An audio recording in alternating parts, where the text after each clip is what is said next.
வணக்கம். இன்னைக்கு நாம பார்க்க போற விஷயம் ரொம்பவே சுவாரஸ்யமானது. தென்னிந்திய சினிமாவும் நிஜ அரசியலும் நேருக்கு நேர் சந்திக்கிற ஒரு ஆச்சரியமான தருணத்தை பத்தி தான் இந்த எக்ஸ்பிளைனர்ல நம்ம அலச போறோம். ஒரு மாபெரும் சினிமா நட்சத்திரம் எப்படி திரையை தாண்டி ஒரு மாநிலத்தோட உச்சபட்ச அதிகாரத்தை, அதாவது முதலமைச்சர் நாற்காலியை நெருங்கி இருக்கார் அப்படிங்கறத தரவுகளோட அடிப்படையில டீட்டெயிலா பார்க்க போறோம். இது ஏதோ படத்தோட ஸ்கிரிப்ட் இல்லைங்க, 100% நிஜம். சரி, நாம நேரா விஷயத்துக்கு வருவோம். சமீபத்துல இணையத்துல வைரலான ஒரு விஷயத்தை நீங்க கவனிச்சிருக்கலாம். நடிகர் விஜயோட கடைசி படமான ஜனநாயகன் படத்தோட ஒரு டைட்டில் கார்டு லீக் ஆச்சு. அதுல என்ன போட்டிருந்தது தெரியுமா? தமிழ்நாட்டின் மாண்புமிகு முதலமைச்சர் சி. ஜோசப் விஜய். ஒரு திரைப்படத்தோட டைட்டில் கார்டு அவரோட தற்போதைய அரசியல் நிலைமையை இவ்வளவு துல்லியமா எப்படி கணிச்சதுன்னு நினைக்கும் போது உண்மையில ஆச்சரியமா இருக்கல. இது எப்படி சாத்தியமாச்சு அப்படிங்கறத நாம கண்டிப்பா புரிஞ்சுக்கணும். இன்னைக்கு நம்ம மெயினா 4 விஷயங்களை பத்தி பார்க்க போறோம். 1, திரையிலிருந்து சட்டமன்றம் வரையிலான பயணம். 2, 2026 தேர்தலோட நம்பர் கேம். 3, அமைய போற அரசியல் கூட்டணி தந்திரங்கள். அப்புறம் 4வது, மக்கள் மத்தியில இருக்கிற இருவேறு கருத்துக்கள். சரி, வாங்க ஒவ்வொன்னா பார்க்கலாம்.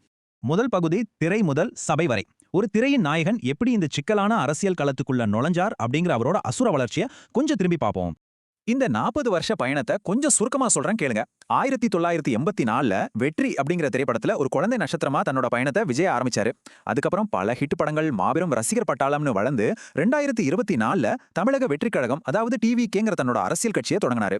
இப்போ மே 2026ல பெரம்பூர் அப்புறம் திருச்சி கிழக்குன்னு 2 தொகுதிகளையும் ஜெயிச்சு தனிப்பெரும் கட்சியோட தலைவரா, முதலமைச்சரா பதவியேற்க தயாரா இருக்காரு. நினைச்சு பார்க்கவே ரொம்ப பிரமிப்பா இருக்குல்ல. இதுல இன்னொரு சுவாரஸ்யம் என்னன்னா, ஜனநாயகன் திரைப்படம் தான் முழுநேர அரசியல ஈடுபடுறதுக்கு முன்னாடி விஜயோட கடைசி படம்னு அறிவிக்கப்பட்டிருக்கு. இந்த படம் அவரோட சினிமா, அரசியல்னு 2 வாழ்க்கையும் சந்திக்கிற ஒரு புள்ளியா அமைஞ்சிருக்கு. மே 7ஆம் தேதி அவர் நிஜத்துல முதலமைச்சரா பதவியேற்க போற இந்த நேரத்துல கலையும் நிஜமும் ஒன்னோட ஒண்ணு எவ்வளவு அழகா பின்னி பிணைஞ்சிருக்கு பாருங்க. 2வது பகுதி, 2026 தேர்தல் எண்கள். திரைப்படங்கள்ல வர்ற மாஸ் காட்சிகள் எல்லாம் தாண்டி நிஜ அரசியல்ல இருக்கிற அந்த நம்பர் கேம் கணிதத்தை நாம இப்ப கவனிச்சாகணும். 108. இது ரொம்பவே ஒரு முக்கியமான நம்பர். ஏன்னா 2026 சட்டமன்ற தேர்தல்ல டிவிகே கட்சி 108 இடங்கள்ல வென்று தனிப்பெரும் கட்சியா உருவெடுத்திருக்கு. ஆனா இது ஒரு பிரம்மாண்டமான வெற்றி அப்படின்னாலும் இங்க ஒரு சின்ன சிக்கல் இருக்கு. அவங்க தனிப்பெரும் கட்சியா இருந்தாலும் அவங்களுக்கு அறுதி பெரும்பான்மை கிடைக்கல. அதாவது இது ஒரு தொங்க சட்டமன்றமா அமைஞ்சிருக்கு. அப்போ ஆட்சி அமைக்க தேவையான அந்த மேஜிக் நம்பர் என்னன்னு கேட்டீங்கன்னா 117. மொத்தம் இருக்கிற 234 தொகுதிகளில் விஜய் பெரம்பூர், திருச்சி கிழக்குன்னு 2 தொகுதிகளில் ஜெயிச்சிருக்காருன்னு பார்த்தோம் இல்லையா?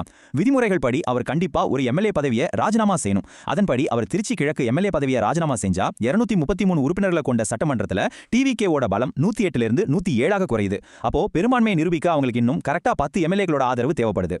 இப்போ இங்க கவனிக்க வேண்டிய மிக முக்கியமான விஷயம் என்னன்னா, அந்த 10 இடங்களை விஜய் எங்கிருந்து கொண்டு வர போறாரு அப்படிங்கிறது தான்.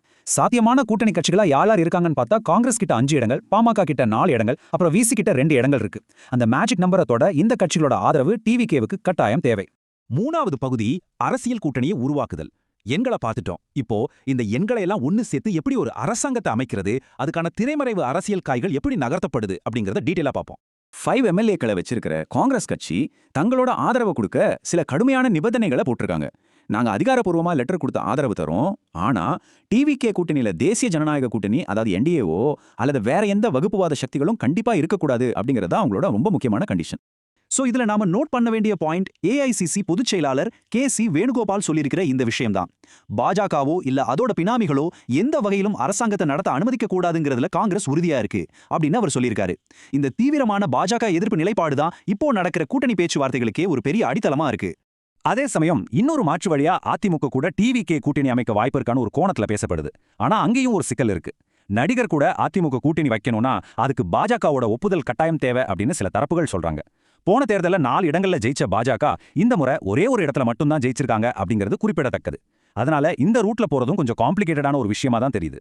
இப்போ 4வது பகுதி, மக்கள் மத்தியில இருக்கிற பிளவு. இந்த ஒரு வரலாற்று சிறப்புமிக்க தருணத்துல மக்களோட ரியாக்ஷன் எப்படி இருக்குன்னு நம்ம கண்டிப்பா பேசியே ஆகணும். ஏன்னா தமிழ்நாட்டு மக்களோட கருத்துக்கள் இப்போதைக்கே அப்படியே 2 துருவங்களா பிரிஞ்சு கிடக்கு. ஒரு பக்கம் பாத்தீங்கன்னா தீவிர ரசிகர்கள், ஜனநாயகன் படத்தோட டைட்டில் லீக்கான செய்தியை பார்த்த ரசிகர்கள் அது ஏதோ ஒரு சாதாரண விஷயமா கடந்து போகல, தியேட்டர்கள்ல டான்ஸ் ஆடி பாட்டு பாடி ஒரு மாபெரும் திருவிழா மாதிரி கொண்டாடிட்டு இருக்கிறாங்க. விஜயோட அந்த சினிமா வெற்றியையும் இந்த அரசியல் வெற்றியையும் ஒன்னா சேர்த்து பார்த்து அவரை தங்களோட ஒரு மீட்பராவே அவங்க கொண்டாடுறாங்கன்னு சொல்லலாம். ஆனா அப்படியே இதுக்கு நேர்மாறா இணையத்துல குறிப்பா ரெட்டிட் மாதிரியான தளங்கள்ல வர்ற கடுமையான விமர்சனங்களையும் நாம பார்க்க முடிகிறது. நம்ம மாநிலம் போற திசையை பார்த்து நான் வெக்கப்படுறேன், கன்னிசம் அப்படிங்கிற பேர்ல என்னென்னமோ நடக்குது அப்படின்னு ஒருத்தர் ரொம்பவே காட்டமா பதிவு செஞ்சிருக்காரு. வாக்காளர்கள் மத்தியில் இருக்கிற அந்த மிகப்பெரிய பிளவுக்கு இது ஒரு அப்பட்டமான உதாரணம். ஒரு எக்ஸ்பிளைனரா நாம எந்த பக்கமும் சாயாம இந்த 2 கோணங்களையும் கண்டிப்பா புரிஞ்சுக்கணும்.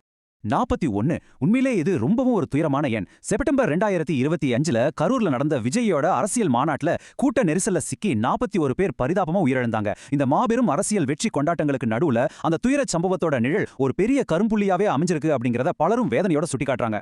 சந்தேகத்துடனும் கொஞ்சம் கவலையுடனும் இருக்கிற வாக்காளர்களின் முக்கிய விமர்சனங்கள் என்ன அப்படிங்கறத இந்த விஷயங்கள் ரொம்ப தெளிவா விளக்குது. அதாவது நிஜமான மக்கள் பிரச்சனைகளை மறைக்கிற அந்த வழிபாட்டு மனப்பான்மை அல்லது கன்னிசம், அடிமட்ட அளவுல கொள்கைகள்லயோ இல்ல உள்ளூர் வார்டு பிரச்சனைகள்லயோ கவனம் செலுத்தாதது, அப்புறம் அந்த கூட்ட நெரிசல்ல நடந்த துயரமான மரணங்கள், இது மட்டும் இல்லாம நாம் தமிழ் கட்சி மாதிரியான மத்த கட்சிகள் கிட்ட இருக்கிற அந்த கட்டமைப்பு ரீதியான ஒழுக்கத்தோட இவங்கள ஒப்பிட்டு பார்க்கறதுன்னு பல விமர்சனங்கள் டிவிக்கு மேல வைக்கப்படுது. இது எல்லாத்தையும் சுருக்கமா சொல்லணும்னா தமிழ்நாட்டுல இப்போ நிலவர அடிப்படை முரண்பாடு இதுதான்.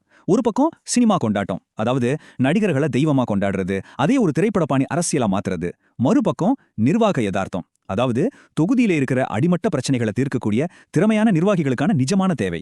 இந்த ரெண்டுக்கும் நடுவுல நடக்கிற போராட்டம் தான் இப்போதைய கள நிலவரமே. கடைசியா நாம எல்லோரும் சிந்திக்க வேண்டிய ஒரு முக்கியமான கேள்வி இதுதான். இந்த மாபெரும் சினிமா புகழ் பொதுமக்களுக்கு தேவையான ஒரு நிலையான சிறப்பான அரசாங்கமா உருமாறுமா? இதுக்கான விட காலத்தோட கையில தான் இருக்கு. அந்த அரசியல் கணக்குகளும் மக்களோட இந்த பிரம்மாண்டமான எதிர்பார்ப்புகளும் சந்திக்கிற இந்த புள்ளியில அடுத்து என்ன நடக்க போகுது அப்படிங்கறத நாம தொடர்ந்து கவனிப்போம். இந்த எக்ஸ்பிளைனரோட இணைஞ்சிருந்ததுக்கு ரொம்ப நன்றி.